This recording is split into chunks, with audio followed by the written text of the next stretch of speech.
Hello students, welcome to our channel Studyverse. So आज के इस वीडियो में हम लोग ले रहे हैं एनसीईआरटी के एक्सरसाइज का एक क्वेश्चन।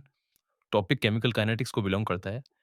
यह क्वेश्चन इतना ज़्यादा फ्रिक्वेंटली बोर्ड एग्जाम्स में पूछा जाता है कि जैसे आप मान के चलिए, अगर आपके काइनेटिक्स में से एक न्यूमेरिकल आना है और इनिशियल जो पार्ट है रेट का, उसमें से अगर आना है तो बहुत हद तक चांसेस है कि कुछ इस टाइप का क्वेश्चन आपको देखने को मिलेगा। और साथ ही साथ नीट एग्जाम के लिए भी काफ़ी कॉमन क्वेश्चन है। तो पहले मैं आपको इसमें बोर्ड में कैसे अप्रोच करना है वो सिखाऊंगा, एंड देन फिर देयर इज़ अ शॉर्टकट जो आपको नीट के एग्जाम में इस क्वेश्चन को मात्र 10 से 20 सेकंड में सॉल्व करने में हेल्प करेगा। और ये बच्चों के लिए बहुत ज़रूरी है जो टाइम को बचाना चाहते हैं और ईज़ी सॉल्व करना सीखना चाहते हैं। तो देखिए एक बार क्वेश्चन पढ़ लेते हैं। The following results have been obtained during the kinetic studies of the reaction. Reaction given है 2a plus B gives c plus D. और ये कुछ एक्सपेरिमेंटल रिजल्ट्स ऑब्टेन्ड है। 4 एक्सपेरिमेंट्स हैं। एक बार आप टेबल देखिए। ए का और बी का जो कंसंट्रेशन है मोल पर लीटर में वो गिवन है, और उसके कोरस्पॉन्डिंग डी के फॉर्मेशन का इनिशियल रेट गिवन है। यानी एक तरह से अगर डी का कोफिशिएंट आप देखें तो 1 है, तो जब बी का रेट होगा वही आपके रेट ऑफ रिएक्शन है। इसका मतलब आपको ए और बी की कंसंट्रेशंस के चेंजेस के साथ रिएक्शन की रेट पे क्या इफेक्ट आ रहा है ये बताया गया है।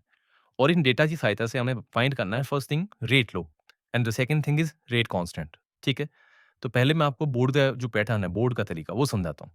तो सबसे पहले देखिए बच्चों, इन बोर्ड एग्जाम जब आपको स्टेप बाय स्टेप के मार्क्स मिलते हैं वहाँ पे स्टेप मार्किंग के, तो आपको क्या करना है, सबसे पहले अज्यूम कर लेना है कि इस रिएक्शन का रेट लो है R इज इक्वल्स टू के A to the power X and B to the power Y.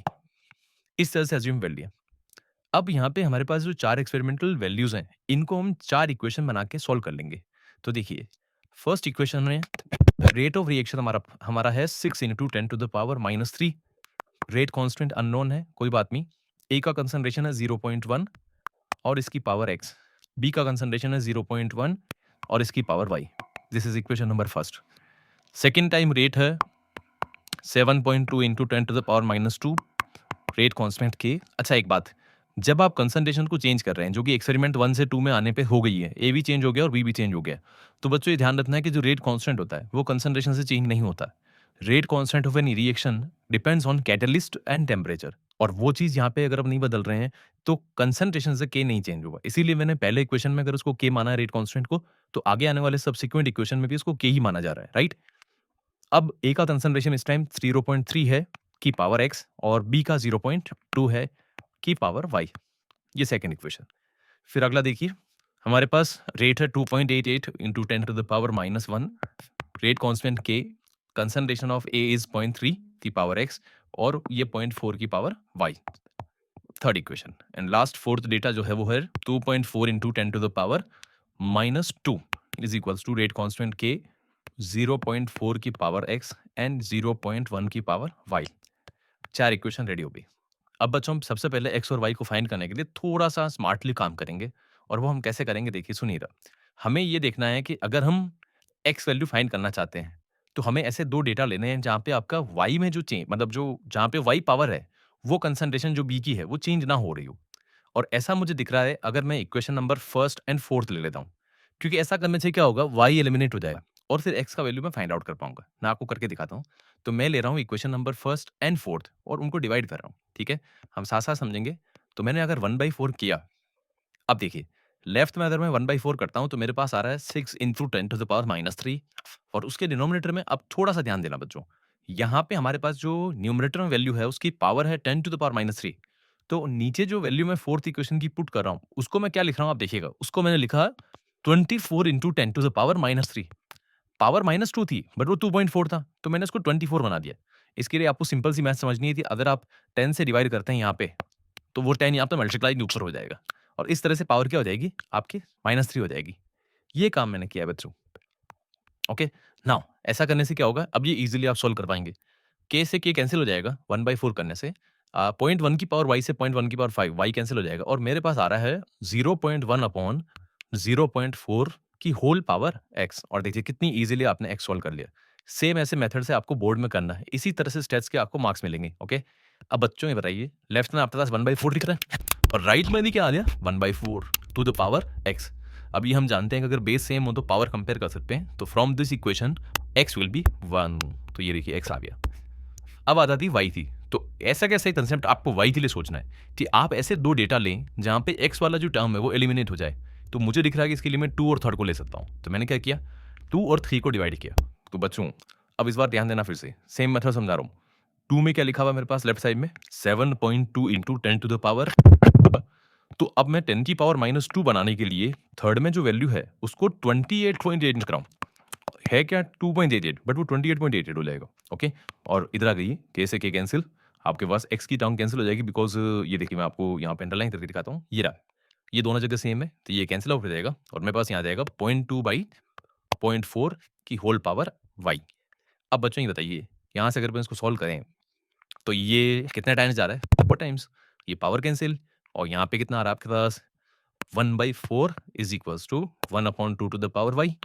अब बच्चों ये बताइए 1/4 को क्या 1/2 का स्क्वायर लिख सकते हैं? यस, और इधर भी 1/2 की power y। Now compare, base same है तो पावर कंपेयर हो जाएगी, तो y विल बी 2। तो इस तरह से आपके पास क्या आ गया बच्चों, x का वैल्यू 1 एंड y का वैल्यू 2 आ गया। क्लियर? तो अगर x और y का वैल्यू आ गया तो आपका रेट लो आ गया है। अब मैं यहाँ पे साइड में लिख देता हूँ कि आपका रेट लो क्या बन गया, r is equals to k a to the power 1, क्योंकि a की पावर को आपने x माना था, और सॉल्व होके x कितना आ गया 1 और v टू द पावर 2। देखिए कितना आसानी से आपने बोर्ड के लिए तैयार कर लिया इसको। अब यहाँ से आपको k निकालने के लिए क्या करना है, कोई भी एक डेटा जो है उसको यूज़ कर लें, जैसे कि आप इक्वेशन 1 को यूज़ कर सकते हैं, इक्वेशन 2 को, इक्वेशन 3 को, इक्वेशन 4 को, किसी को भी एक को यूज़ कर लीजिए। ओके, चाहे तो मैं आपको करके दिखाता हूँ कैसे करेंगे। आप इक्वेशन 1 को यूज़ कर लेते हैं, तो देखिए 6 इंटू 10 टू द पावर -3 तो लेफ्ट में, के यहाँ पे 0.1 की पावर क्या आ चुकी है बच्चों 1, क्योंकि x 1 है, और 0.1 की पावर 2 आ चुका है। अब ये बताइए क्या ये 10 की पावर -3 नहीं हो गया ना? तो यहाँ से k कितना आ गया 6 आ गया, और उसके बाद इसकी यूनिट एप्रोप्रिएट ले लीजिएगा, जो थर्ड ऑर्डर के के की यूनिट आती है वो लिख देना। तो अगर मैं आपको ऑर्डर का भी के की यूनिट भी बताऊँ तो वो ऐसी होती है, मोलरिटी की power 1 minus N time inverse. Okay, जहाँ पे मोलरिटी की पावर 1 माइनस एन में एन क्या है, ऑर्डर है। ठीक है, टाइम इनवर्स में आप देख रहे हैं इस क्वेश्चन में टाइम किसमें चल रहा है, मिनट से अंदर, तो इसका मतलब इसकी यूनिट आ जाएगी मोलरिटी की पावर -2 मिनट इनवर्स। इस तरह से क्वेश्चन अपना सॉल्व हो गया। अब आता है इसका शॉर्टकट, जो कि आपको नीट में हेल्प करेगा। अब वो कैसे करेगा, मैं आपको यहाँ पे शॉर्टकट समझाता हूँ। देखिए बच्चों, शॉर्टकट का कंसेप्ट आपको सिंपली डेटा देख के समझना है। आप सबसे पहले तो ये समझे कि ये जो आपके पास वैल्यू है, इनको पहले सभी की जो पावर्स हैं उसे इन कर लें।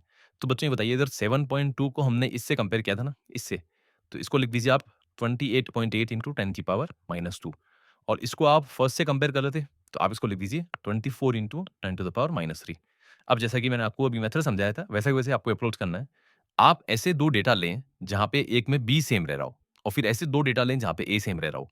तो आप सबको बहुत ईज़िली ये दिख जाएगा कि फर्स्ट और फोर्थ में बी सेम है। अब चेंज किसमें आ रहा है कि ए में चेंज आ रहा है। ज़रा बच्चों ये बताइए, ए का कंसंट्रेशन फर्स्ट एक्सपेरिमेंट से फोर्थ एक्सपेरिमेंट में कितना टाइम्स हो गया, कि 4 टाइम्स हो गया। अब मुझे ये बताना कि अगर ए का कंसंट्रेशन 4 टाइम्स हो रहा है, तो रेट पे क्या इफेक्ट आ रहा है कि रेट 6 से 24 वो भी 4 टाइम्स हो गई। जरा सोचिए, कंसंट्रेशन को 4 टाइम्स करने पे रेट 4 टाइम्स ही हो रहा है, तो इसका मतलब ए की कंसंट्रेशन के यहाँ पे पावर में 1 चल रहा है। तभी तो सोचिए जरा, ये रेट लो होता है, अगर यहाँ पे इस चीज को मैं 4 टाइम्स कर रहा हूँ और उसका इफेक्ट रेट पे भी 4 टाइम्स आ रहा है, इसका मतलब यहाँ पावर में क्या रहा होगा 1। क्योंकि सोचिए, अगर यहाँ पे 4 टाइम्स ए को करने से यह 16 टाइम्स हो जा रेट 16 टाइम्स हो जाता, तो क्या समझते हैं कि ये 2 है, क्योंकि 4 का स्क्वायर 16 बनता है। लेकिन अभी 4 टाइम्स से 4 टाइम्स ही हो रहा है, इसका मतलब ए के रेस्पेक्ट में पावर 1 है। अब एक बार और समझाता हूँ। अब देखिए सेकंड और थर्ड एक्सपेरिमेंट।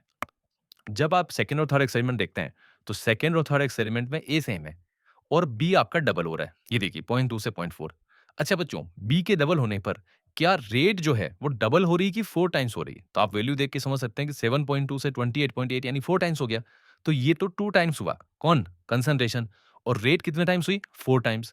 तो थोड़ा-सा सोचिए कि अगर बी का कंसंट्रेशन डबल करने पर रेट 4 टाइम्स हो रहा है, इसका मतलब बी के रेट लो में पावर में क्या चल रहा है? 2 चल रहा होगा। क्योंकि सोचें, यहाँ पे डबल इफेक्ट, यहाँ पे डबल का इफेक्ट, यहाँ पे 4 टाइम्स कब आएगा?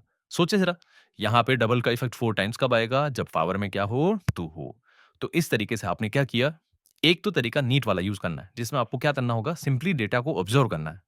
ऐसा कुछ करें जिसमें एक रिएक्टेंट का कंसंट्रेशन दोनों एक्सपेरिमेंट में सेम रहे और दूसरे रिएक्टेंट का फिर अगली बार के दोनों एक्सपेरिमेंट में सेम रहे। उसके बाद जो उस एक रिएक्टेंट के कंसंट्रेशन में लाया गया चेंज है, उससे रेट पर क्या इफेक्ट आ रहा है उसको समझें और उसके हिसाब से आंसर को प्रेडिक्ट करें। ऐसे कुछ क्वेश्चंस की वीडियो मैं और बनाऊँगा, जहाँ पे हम केवल इस शॉर्टकट को प्रैक्टिस करेंगे। बोर्ड का हमारा तरीका रेडी है। अब कुछ इस तरह के क्वेश्चंस की प्रैक्टिस की जाएगी, जहाँ पे ये वाला शॉर्टकट मैं आपको समझा पाऊँ। ओके बच्चों? तो देखते रहिए हमारा चैनल और समझते रहिए क्वेश्चंस को। Thank you.